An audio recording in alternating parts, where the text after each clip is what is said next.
Di bab ini kami akan membahas metode untuk menghambat masuknya pesaing dan metode untuk menghambat keluarnya pesaing. Dalam hal hambatan untuk masuk ke suatu pasar ada dua metode. Metode yang pertama yaitu struktural. Seperti keunggulan produsen atau penjual yang telah lama di industri, sehingga biaya produksi atau operasi mereka telah demikian kecilnya dibandingkan dengan mereka yang baru masuk ke pasar. Sebagai pemain lama, biasanya diuntungkan oleh 3 hal.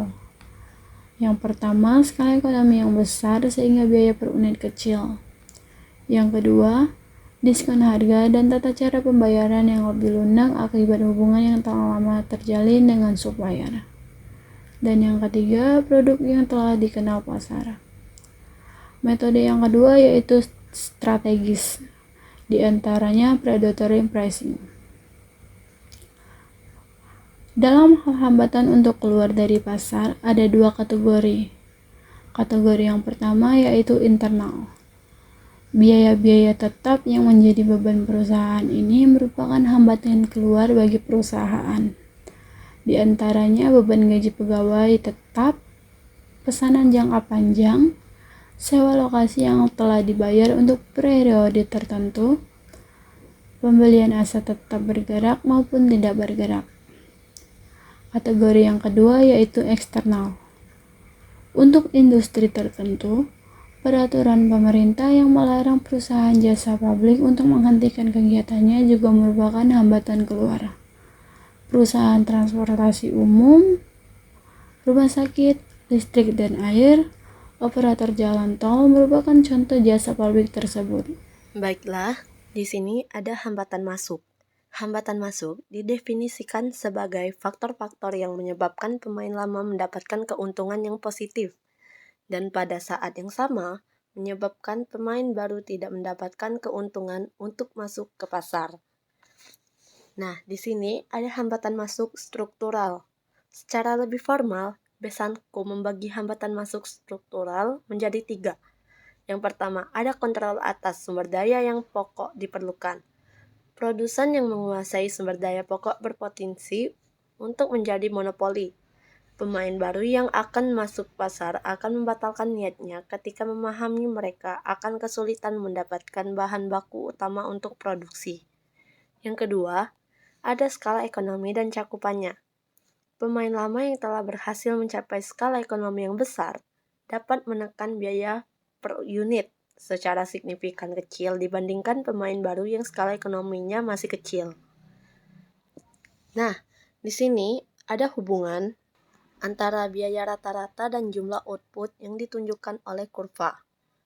Ini menunjukkan bahwa ketika jumlah output meningkat, biaya rata-rata mulai menurun hingga mencapai titik minimum dan kemudian tetap tidak berubah. Titik minimum kurva dikenal sebagai AC min yang menunjukkan biaya rata-rata minimum dan dicapai pada 1000 unit output. Garis AC horizontal melayani jumlah output lebih dari 1000 unit dan biaya rata-rata tetap konstan. Selain itu, kurva menunjukkan bahwa biaya rata-rata AC1 untuk 200 unit output secara keseluruhannya. Kurva menunjukkan hubungan umum antara biaya rata-rata dan jumlah output. Pada awalnya, biaya rata-rata menurun akibat skala ekonomi, tetapi kemudian bertahan sampai titik minimum perusahaan. Karena skala ekonomi yang efisien belum tercapai, biaya rata-rata masih berada di titik AC. Harga yang dapat ditawarkan pemain baru lebih tinggi daripada harga yang dapat ditawarkan pemain lama, yang biaya rata-ratanya hanya sebesar AC. Akibatnya, harga yang dapat ditawarkan pemain baru akan lebih tinggi. Katakanlah, bank konvensional, seperti Bank Mandiri dan Bank BCA, telah mencapai skala ekonomi yang efektif, sehingga rasio biaya operasi terhadap pendapatan operasi atau BOPU mereka hanya 60%. Sebaliknya, bank syariah yang baru berdiri belum mencapai skala ekonomi yang efektif. BOPU mereka masih sekitar 90%. Pemain baru telah melakukan investasi awal untuk membangun kantor cabang baru. Tapi, memerlukan waktu 12 hingga 28 bulan untuk mencapai titik impas. Selanjutnya, ada keunggulan marketing pemain lama. Pada kenyataannya, masih ada hal lain yang harus diperhitungkan oleh pemain baru, yaitu aspek pemasaran produk yang telah berhasil diproduksi pada tingkat biaya rata-rata yang sama dengan pemain lama. Paling tidak, ada 3 aspek pemasaran yang dapat menjadi hambatan masuk. Yang pertama, ada merek atau brand. Pemain lama telah dikenal luas. Yang kedua, ada jaringan pemasaran dan agen penjualan pemain lama telah lama dibangun. Yang ketiga, ada fasilitas diskon harga dan pembayaran tangguh yang diberikan pemain lama kepada jaringan pemasaran juga telah terjalin sejalan dengan kepercayaan bisnis di antara mereka. Baiklah, selanjutnya ada hambatan masuk strategis. Secara lebih formal, Besanko membagi hambatan masuk strategis menjadi 3. Yang pertama, ada limit pricing, sebelum masuknya pemain baru dengan tujuan mencegahnya masuk pasar. Limit pricing adalah strategi pemain lama yang menetapkan harga yang rendah sebelum masuknya pemain baru. Dengan rendahnya harga tersebut, pemain baru mengurungkan niatnya untuk masuk pasar karena tidak menguntungkan. Lalu, yang kedua, ada predatory pricing. Predatory pricing adalah strategi menetapkan harga yang rendah untuk mengeluarkan pesaing dari pasar. Kerugian yang timbul akibat menetapkan harga yang rendah itu diharapkan dapat digantikan oleh keuntungan yang muncul setelah keluarnya pesaing dari pasar. Perbedaan mendasar antara strategi limit pricing dengan predatory pricing adalah dilihat dari tujuannya. Limit pricing bertujuan mencegah masuknya pesaing baru ke pasar.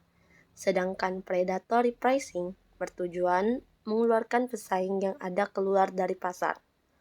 Dilihat dari waktunya. Limit pricing dilakukan sebelum masuknya pesaing baru ke pasar, sedangkan predatory pricing dilakukan setelah masuknya pesaing ke pasar. Nah, di sini ada keberhasilan strategi predatory pricing ditentukan oleh yang pertama, reaksi pesaing. Dalam kisah Rasulullah SAW, beliau tidak mengikuti aksi predatory pricing dengan ikut menjual dengan harga murah sehingga tujuan pemain lama menjebak pesaingnya dalam situasi persaingan kalah-kalah, yang pada akhirnya pesaing yang modalnya lebih lemah akan keluar dari pasar, tidak tercapai. Yang kedua, ada kekuatan modal. Dalam hal pemain lama yang melakukan predatory pricing, memiliki modal lebih lemah dibandingkan pesaing yang akan disingkirkannya. Dan yang ketiga, ada pengetahuan pesaing akan struktur pasar. Dalam kisah Rasulullah SAW, kecerdasan beliau memahami struktur pasar akan terbatasnya penjual dan barang yang dijual dibandingkan dengan pembeli dan jumlah permintaan yang lebih besar, menyebabkan strategi predatory pricing tidak berhasil. Lalu ada akses capacity. Kapasitas berlebihan atau access capacity merupakan komitmen nyata yang kredibel dari pemain lama, sehingga pemain baru akan melihatnya sebagai suatu kekuatan nyata untuk menghambatnya masuk ke pasar. Marvin Lieberman mengidentifikasikan hal-hal yang diperlukan untuk keberhasilan strategi access capacity. Yang pertama, pemain lama dapat terus menjaga keunggulan biaya rendah yang dimilikinya, atau sustainable cost advantage. Yang kedua, pertumbuhan permintaan pasar. Dalam pasar yang cepat bertumbuh, akses capacity akan cepat hilang dan selanjutnya memberikan ruang bagi masuknya pemain baru. Yang ketiga, ada investasi yang dilakukan pemain lama untuk memiliki akses capacity merupakan biaya tertanam, sehingga pemain lama tidak mempunyai pilihan lain yang lebih baik, kecuali tetap bertahan di pasar dan meladeni perang harga. Yang keempat, ada calon pemain baru tidak mempunyai reputasi atau ingin memiliki reputasi sebagai pesaing yang tak kenal menyerah. Nah, bagi calon pemain baru, ada 2 strategi untuk masuk ke pasar. Yang pertama, cara keras.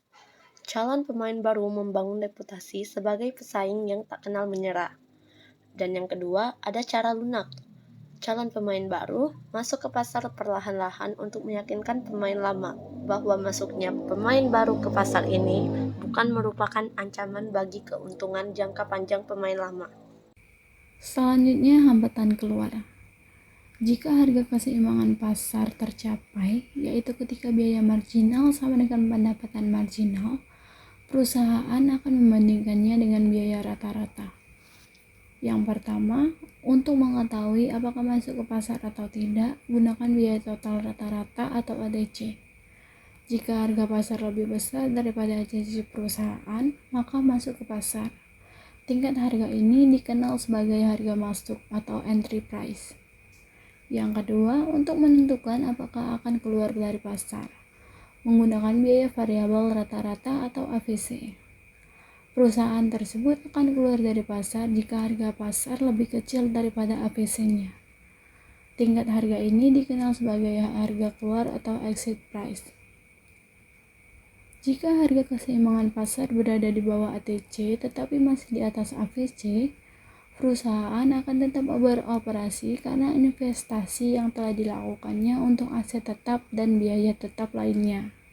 Biaya-biaya tetap yang menjadi beban perusahaan ini merupakan hambatan keluar bagi perusahaan, di antaranya beban gaji pegawai tetap, pesanan jangka panjang, sewa lokasi yang telah dibayar untuk periode tertentu, pembelian aset tetap bergerak maupun tidak bergerak.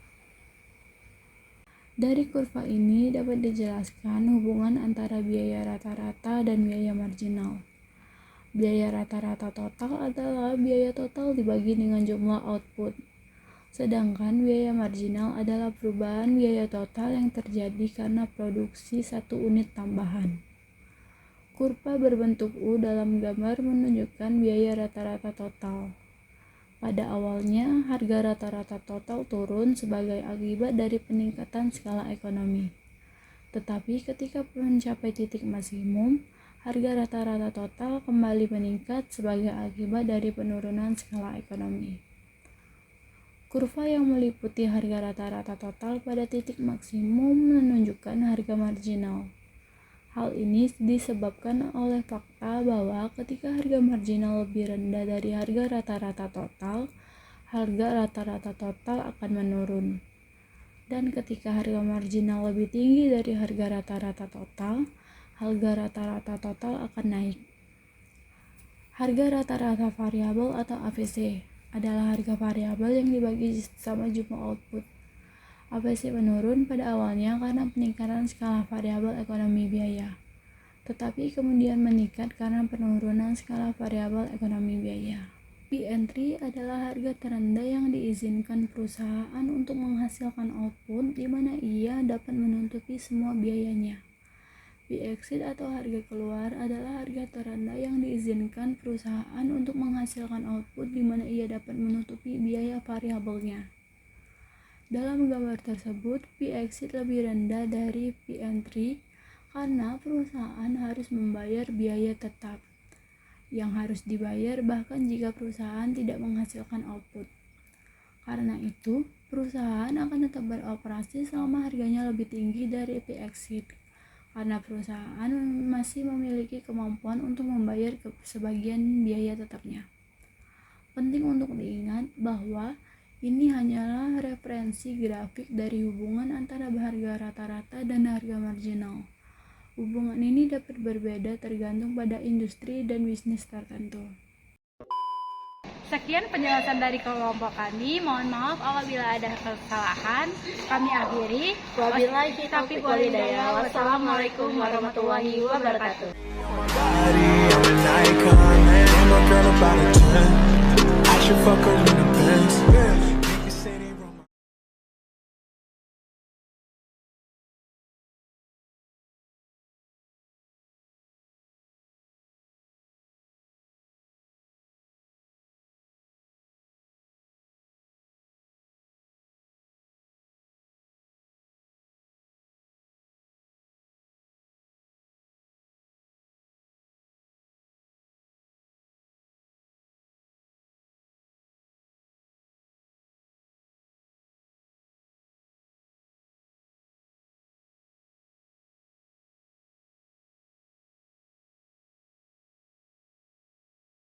Yang kedua, larangan penetapan harga. Pada saat harga-harga melambung tinggi di sebuah pasar, Rasulullah SAW mencontohkan larangan Islam terhadap penetapan harga.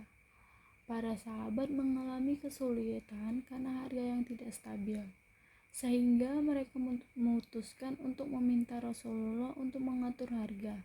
Namun Rasulullah secara tegas melarang hal itu dengan berkata, Allah sesungguhnya yang menetapkan harga, menahan, melapangkan, dan memberikan rezeki. Dan sesungguhnya aku berharap bertemu dengan Allah dalam keadaan tidak seorang pun dari kalian menuntut aku karena perbuatan zalim terhadap jiwa atau karena harga jiwa. Hadis tersebut menunjukkan bahwa penetapan biaya adalah ilegal. Dengan mempertimbangkan sikap Rasulullah sebagai pemimpin serta keadaan pasar yang tidak stabil, kita dapat memahami pemahaman itu. Yang ketiga, menentukan biaya lebih rendah dari biaya pasar. Pada persaingan bisnis, harga tetap di bawah biaya marginal juga disebut sebagai harga tetap di bawah harga pasar dengan perilaku bisnis lainnya. Monopoli bisnis dapat terjadi ketika harga ditetapkan di bawah harga pasar, memainkan harga dengan menurunkan harga untuk mencegah pesaing masuk ke pasar, yang dikenal sebagai banting harga. Menetapkan dari perspektif ekonomi, harga di bawah harga pasar adalah menetapkan harga yang tidak wajar, yaitu harga yang lebih rendah dari variabel harga rata-rata. Yang keempat, larangan membeli barang dengan syarat. Jual beli yang memerlukan ta'alluq disebut sebagai jual beli bersyarat.